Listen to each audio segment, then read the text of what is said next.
Assalamualaikum warahmatullahi wabarakatuh. Halo, saya Anissa Dewi Rahmawati. Saya di sini sebagai guru mata pelajaran matematika untuk kelas 8. Nah, pada video kali ini saya akan menjelaskan materi tentang pola bilangan. Untuk bagian pertama, kita kenalan dulu yuk dengan pola bilangan. Tapi sebelumnya saya akan menyebutkan dulu nih indikator pencapaian kompetensi atau kompetensi apa saja nih yang harus kalian capai, yang harus kalian kuasai ketika selesai belajar materi ini. Yang pertama, nanti kalian harus bisa menentukan suku selanjutnya dari suatu barisan bilangan. Lalu kalian bisa mengeneralisasikan pola barisan bilangan menjadi suatu persamaan. Dan yang terakhir, kalian bisa menyebutkan macam-macam barisan bilangan. Oke, kita mulai. Apa itu pola bilangan? Nah, sebelum ke pengertiannya, kalian lihat dulu nih pola batang korek api berikut ini. Nah, banyak batang korek api yang ada pada setiap pola itu adalah 3, 5, 7, dan 9. Ini ya. Nah, kita lihat nih, untuk membentuk suatu segitiga, kalian butuh 3 batang korek api. Lalu pola selanjutnya, saya ingin punya 2 segitiga yang berhimpitan. Ternyata kalian tinggal tambahkan 2 batang korek api saja. Maka terbentuklah 2 segitiga yang berhimpitan. Lalu kalau saya ingin 3 segitiga, ya kalian tinggal tambahkan 2 lagi saja. Gitu kan? Nih, kayak gini. Berarti dari 3 tinggal tambahkan 2 jadi 5, tambahkan 2 jadi 7, tambahkan 2 jadi 9. Kesimpulannya berarti batang korek api yang dibutuhkan pada pola berikutnya itu dapat ditentukan dengan menambahkan 2 batang korek api pada pola sebelumnya. Berarti kesimpulannya pola bilangan itu adalah kumpulan bilangan yang memiliki pola yang sama dan teratur. Lalu masuk ke contoh pola bilangan. Yang pertama ada yang namanya barisan bilangan asli. Seperti ini contohnya. Nah, namanya juga bilangan asli, dimulai dari angka 1. Selanjutnya berarti 2, 3, 4, 5, 6, dan seterusnya. Ternyata polanya tinggal ditambahkan 1. Tinggal ditambahkan 1 pada pola sebelumnya. Ya. Tuh. Ini kan pola sebelumnya 1, tambah 1 jadi 2. Pola sebelumnya 2, ditambahkan 1 jadi 3. Kayak gitu. Selanjutnya ada yang namanya barisan bilangan ganjil. Yang ini ya, namanya juga bilangan ganjil nih. Dimulai dari angka ganjil yaitu mana sih ini ya? 1 ya. Bilangan ganjil selanjutnya yaitu 3. Yang selanjutnya 5, 7, 9, 11 dan seterusnya. Ternyata polanya tinggal ditambahkan 2 dari pola sebelumnya. Ini kan tuh. Pola sebelumnya 1, ditambahkan 2 jadi 3, ditambahkan 2 jadi 5, ditambahkan 2 jadi 7, dan seterusnya. Lalu ada yang namanya barisan bilangan genap. Yang ini ya, namanya juga bilangan genap, berarti dimulai dari angka genap, yaitu 2. Bilangan genap selanjutnya 4, 6, 8, 10, 12, dan seterusnya. Ternyata ini polanya juga sama nih, tinggal ditambahkan 2 saja pada pola sebelumnya, ya kan? Tuh. Tapi karena ini dimulainya dari angka 2, berarti tinggal ditambahkan 2 jadi 4. Jadi genap semua, 6, 8, 10, dan seterusnya. Selanjutnya ada yang namanya barisan bilangan segitiga. Yang ini nih, namanya juga bilangan segitiga, berarti bilangannya akan membentuk suatu segitiga kalau disatukan, ya. Kita mulai dari 1. Untuk membentuk segitiga berarti tinggal ditambahkan 2. Nih, jadi bentuk segitiga kan. Nah, dari 3 bilangan ini untuk membentuk segitiga lagi ternyata harus ditambahkan 1, 2, 3 tuh. Jadi 6 nih membentuk segitiga. Dan selanjutnya ternyata polanya itu dari pola sebelumnya nih tinggal ditambahkan bilangan setelahnya. Bilangan setelah 1 itu 2, berarti pola sebelumnya 1 ditambahkan 2 jadi 3. Nah, yang ini tinggal ditambahkan bilangan setelah 2. Bilangan setelah 2 itu 3, berarti pola sebelumnya 3 ditambahkan 3 jadi 6. Dan seterusnya. Berarti kalau saya tanya nih, Pola ke-6 itu berapa? Berarti pola sebelumnya tinggal ditambahkan, habis 5 itu 6, berarti tinggal ditambahkan 6 aja.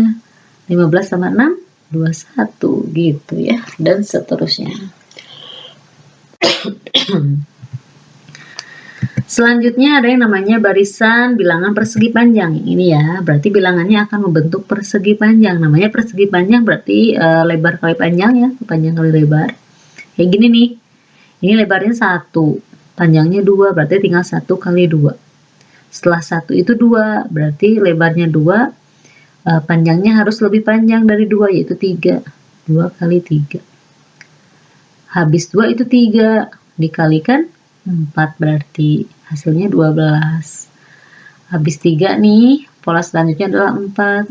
Dikalikan bilangan selanjutnya, agar membentuk persegi panjang itu 5. Hasilnya 20. Jadi persegi panjang kan, kayak gini ya. Berarti kalau saya tanya nih, pola selanjutnya, pola kelima itu berapa? Berarti tinggal 5 dikalikan, setelah 5, 6. 5 kali 6 hasilnya 30, kayak gitu. Selanjutnya ada yang namanya barisan bilangan persegi atau bilangan kuadrat, sama saja ya. Namanya juga bilangan persegi, jadi membentuk persegi, dan dia itu bilangan kuadrat, bisa dikuadratkan. Jadi pakai cara mana saja. Kita mulai dari 1. Ini ya, 1 dikuadratkan. Kuadrat itu kan berarti perkalian berulang ya. Berarti 1 pangkat 2 itu, atau 1 kuadrat itu berarti 1 dikalikan sebanyak 2 kali, bukan 1 kali 2 ya. Berarti 1 kali 1 tetap 1. Pola selanjutnya untuk 2. Nah, si 2 ini berarti dikuadratkan, dipangkatkan 2. 2 kali 2, 4. Wah, ternyata benar ya, membentuk persegi itu. Selanjutnya 3, dikuadratkan, dipangkatkan 2. Berarti 3 kali 3, bukan 3 kali 2 ya, tapi 3 kali 3 itu hasilnya 9. Membentuk persegi. Nah, kalau saya tanya pola ke-6, berarti kalian tinggal 6 dipangkatkan 2 saja, dikuadratkan. Hasilnya 6 kali 6 adalah 36. Kayak gitu. Selanjutnya ada yang namanya bilangan pada segitiga Pascal. Segitiga Pascal itu yang ini ya. Nah, segitiga Pascal ini ditemukan oleh si Pascal. Makanya namanya segitiga Pascal. Kayak gimana sih? Nih ya, yang maksudnya segitiga itu yang ini nih, yang putih-putih, yang ada angkanya. Nah, ternyata segitiga Pascal itu punya beberapa sifat. Yang pertama, pada setiap baris diawali dan diakhiri dengan bilangan 1. Nah, ini baris ke-1, ini baris ke-2. Baris ke-1, ya udah cuma ada 1 segitiga ya, berarti kita tulis 1. Baris kedua cuma ada 2 segitiga, sedangkan hukumnya awal dan akhir 1. Nah, berarti ini 1 juga. Baru nih di baris ketiga, diawali 1, diakhiri 1. Nah, ini anggap kita kosong dulu nih yang ini. Nah, dapat 2 dari mana? Ternyata ada sifat selanjutnya. Setiap bilangan diperoleh dengan menjumlah 2 bilangan di atasnya. Nih. Berarti 2 ini adalah penjumlahan dari 2 bilangan di atasnya. 2 bilangan di atas 2 ini adalah 1, ini juga 1, berarti tinggal dijumlahkan jadi 2. Lalu 3 dari mana? Bilangan di atas 3 ada 1 dan 2, berarti 1 tambah 2, 3. 3 ini dari mana? Sama nih, di atasnya ada 2 dan ada 1, jadi tinggal dijumlahkan saja jadi 3. Selanjutnya 4 ini dari mana? 4 ini di atasnya ada bilangan 1 dan ada bilangan 3, tinggal dijumlahkan jadi 4. 6 dari mana? Di atasnya ada 3 juga, tinggal dijumlahkan jadi 6. Ini juga sama. Selanjutnya yang 5 ini dari mana? Hukum yang kedua tadi kan. Di atas 5 ada angka 1 dan ada angka 2. Ada angka 4, tinggal dijumlahkan jadi 5. Ini 10 juga di atasnya ada 4 dan 6, tinggal jumlahkan. Ini juga sama ya. Sudah paham lah ya. Nah, ada sifat yang terakhir. Bilangan-bilangan dalam satu diagonal itu membentuk suatu barisan. Diagonal itu yang miring, berarti yang ini ya. Nah, yang ini diagonal pertama ternyata dia barisan bilangannya itu 1, 1, 1, 1, 1, 1 semua. Dan disebut barisan bilangan konstan. Ini ya. Untuk diagonal kedua berarti yang ini. ada angka 1, 2, 3, 4, 5. Kayak gini. Ternyata dia merupakan barisan bilangan asli. Lalu diagonal yang ketiga. Ini ya, ada 1, 3, 6, 10. Ternyata dia merupakan barisan bilangan segitiga. Itu saja ya, kalian cukup mengenal yang namanya segitiga Pascal. Oke? Selanjutnya tentang pola dan suku-suku barisan bilangan. Nah, kalian perhatikan barisan bilangan berikut. Yang pertama ada ini 1, 3, 5, dan 7. Ternyata ini bisa disebut dia memiliki 4 suku. Suku ini apa sih? Suku ini bilangan yang dipisahkan oleh si koma ini. Nah, ya. Dari sini ada 1, 3, 5, 7. Berarti ada berapa suku? Ada 4. 1, 2, 3, 4. Nah, suku ini dilambangkan dengan U. Nih, si U besar. Ini ya. Suku ke N berarti UN berarti UN itu adalah suku ke N. N ini adalah variabel, jadi terserah yang nanya mau berapa N-nya. Bisa jadi saya tanyakannya U100, berarti U ke 100. Kalian tinggal cari suku ke 100 dari barisan bilangan tersebut itu berapa. Nah, kalau saya tanya nih, kalau yang ini saya tanya U3, berarti suku ketiga dari barisan bilangan ini berapa? Ternyata 5, gitu maksudnya. Yang ini juga sama nih. Kalau ditanya ada berapa suku, kalian tinggal hitung saja ada berapa bilangan yang dipisahkan oleh koma ini ya. Ternyata ini ada 5. Kalau saya tanya U4 atau suku keempat, berarti jawabannya adalah 1, 2, 3, 4. Keempat adalah 8. Gitu.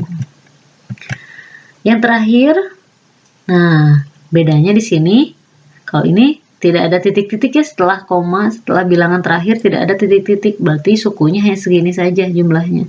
Sedangkan kalau habis koma itu ada titik 3 seperti ini nih, berarti ini menandakan kalau barisan bilangan tersebut itu banyak sukunya tak hingga, berarti bisa sampai berapapun suka-suka dia, tak hingga, tidak bisa dihitung oleh kita.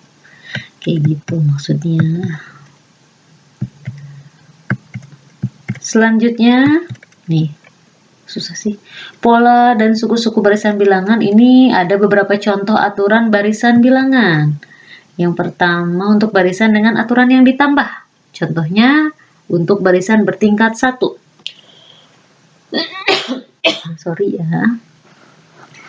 Nah, contohnya gini nih. Kalian temukan pola yang sama. Pola yang sama di sini kan tingkatnya hanya 1 ya, berarti cuma 1 tingkat saja, polanya ditambahkannya sama. Nih, 5 yang tadi saya contohkan, tinggal tambah 2, tambah 2. Berarti barisan bilangannya adalah 1, 3, 5, 7, dan selanjutnya, dan seterusnya. Lalu selanjutnya ada barisan bertingkat 2. Nah, ternyata kayak gini nih, 0 habis 0 itu 1. Berarti tinggal ditambah 1 polanya. Ternyata habis tambah 1 itu habis bilangan 1 itu 3. Sedangkan yang tadi ditambah 1. 1 kalau tambah 1 jadi 2. Kok ini bilangan selanjutnya 3 sih? Selanjutnya kalau ditambah 1, 3 itu jadi 4 harusnya. Kok ini jadi 6 sih? Nah, kayak gimana? Ternyata dia ada tingkat lagi. Setelah satu tingkat ini, yang ini tingkat pertama ada tingkat lagi, ternyata dijumlahkan lagi. Dijumlahkan lagi 1. 1 ditambah 1 ternyata habis pola ini ditambahkan 1, ditambahkan 1. Jadi ditambahkan 2, hasilnya 1 tambah 2 itu 3. Ini tingkat pertama. Lalu selanjutnya ditambah lagi 1. Berarti yang 2 tadi ditambahkan 1 itu 3, berarti dari pola sebelumnya ditambahkan 3. Hasilnya 6. Setelah 6, tadi kan sudah nih dapat 3, ditambahkan lagi 1, harus ditambah 1 lagi, 4. Berarti 6 tambah 4, 10, kayak gitu. Jadi pola yang samanya ini di tingkat 2 ini, pola yang samanya ditambahkan 1 kan semuanya. kayak gitu. Berarti barisan bilangannya adalah 0, 1, 3, 6, 10, dan seterusnya. Ada lagi nih barisan yang bertingkat 3. Mulai puyeng nih ya. Ini juga sama prinsipnya. Jadi kalian temukan dulu nih tingkat yang pertama, ternyata dijumlahkannya ini beda-beda nih. Habis 0 kok 1, berarti ditambah 1. Habis 1 ternyata jadi 3, berarti ditambahkan 2. Habis 3 kok jadi 8, berarti ditambahkan 5. Duh, ternyata polanya beda-beda nih. Kalian masuk ke tingkat keduanya. Nih, ini kan tambahkan 2, berarti harus ditambahkan 1 biar jadi 2. Nah, dari sini, oh ini kok jadi 5, berarti harus ditambahkan 3. Dari 5 ini jadi 10, berarti harus ditambahkan 5. Ini juga nih, harus tambah 7. Ternyata tingkat kedua ini polanya masih berbeda. Nih, masih beda kan polanya? Ada yang 1, 3, 5, sama 7. Berarti kalian masuk lagi ke tingkat selanjutnya, tingkat 3. Biar jadi 3 ditambahkan 2. Biar jadi 5 ditambahkan 2. Biar jadi 7 ditambahkan 2. Oh, ternyata nih di tingkat ketiga baru ketemu nih polanya sama nih, ditambahkan 2. Kayak gitu maksudnya ya. Yang dimaksud bertingkat-tingkat tuh. Jadi kalian harus menemukan pola yang sama di tingkat berapa, kayak gitu. Berarti barisan bilangannya itu 0, 1, 3, 8, 18, 35, dan seterusnya. Lalu ada yang namanya rumus suku ke N, atau N itu pada barisan bilangan. Bagaimana sih cara menentukan rumus suku ke N? Itu beda-beda ya, tergantung barisan bilangannya. Nah, prinsip dasar menentukan rumus suku ke N itu adalah mencari kaitan antara bilangan yang satu dengan suku ke satu, bilangan 2 dengan suku kedua, bilangan 3 dengan suku ketiga, dan seterusnya. Nanti kalau untuk bilangan ke 100 ya dengan suku yang ke 100 gitu maksudnya. Contohnya seperti ini, barisan bilangan 2, ada barisan bilangan 2, 4, 8, 16, dan seterusnya ya, tanda titik-titik ini dan seterusnya. Berarti U ke satunya itu 2, U keduanya itu atau suku keduanya itu 4, ini ya, 8, 16. Nah, kalian tentukan hubungan antara bilangan ke 1 ini dengan suku ke 1. Ternyata bilangan pertama ini 2, suku ke 1, berarti dipangkatkan 1. Lalu bilangan selanjutnya ini 4, suku kedua, berarti dipangkatkan 2. Lalu ada bilangan 8, dia suku ke 3, berarti dipangkatkan 3. Lalu ada bilangan 16, ini dia suku ke 4. Nih, suku keempat, 4, berarti pangkat 4. Yang samanya apa dong dari 1, 2, 3, 4? Yang samanya ini ternyata bilangan ininya nih. Bilangan pokok ini namanya ya, nanti di perpangkatan. 2. Jadi 2 dipangkatkan 1 hasilnya 2. Ini hubungannya ya maksudnya. Lalu ada 2 dipangkatkan 2. Ini tadi dari mana? Dari suku kedua kan. Hasilnya adalah 4. Lalu 2 selanjutnya dipangkatkan 3 karena suku ketiga, hasilnya adalah 8. Ini juga sama. 2 dipangkatkan 4 karena suku keempat, hasilnya 16. Kalau saya tanya nih, suku kelima kayak gimana? Kalau saya tanya suku kelima berapa tuh? Berarti tinggal si 2 dipangkatkan 5 gitu kan. Berapa? 2 dikalikan sebanyak 5 kali, isinya bukan 10 ya, berarti 2 dipangkatkan sebanyak 5 kali, berarti hasilnya 32, gitu maksudnya. Nah, maka diperoleh rumus suku ke N-nya itu adalah UN sama dengan 2 pangkat N. 2-nya yang ini ya, karena sama 2, berarti 2, kalian tulis pangkat N. Pangkat N ini perpangkatannya, si sukunya, jumlah sukunya. Berarti nanti kalau saya tanya kayak gini ya, suku kelima, kalau saya tanya suku ke 100, kalian nggak usah hitung dari 2, 4 sampai ke jumlahnya ada 100 bilangan, enggak, tinggal pakai rumus ini saja. Berarti U100, kalau saya tanya suku U100 itu sama dengan tinggal pakai rumus saja. 2 pangkat 100 gitu. Tinggal kalian hitung. Mudah bukan? Nah, ternyata materinya sudah selesai nih untuk perkenalan mengenai pola bilangan. Cukup sekian aja. Ini mohon maaf ya kalau banyak kekurangan dan kesalahannya. Semoga ilmu yang saya bagikan di video kali ini bermanfaat untuk kalian maupun untuk saya. Kita ketemu lagi di video selanjutnya. Oke, tetap jaga kesehatan anak-anak. Terima kasih. Wassalamualaikum.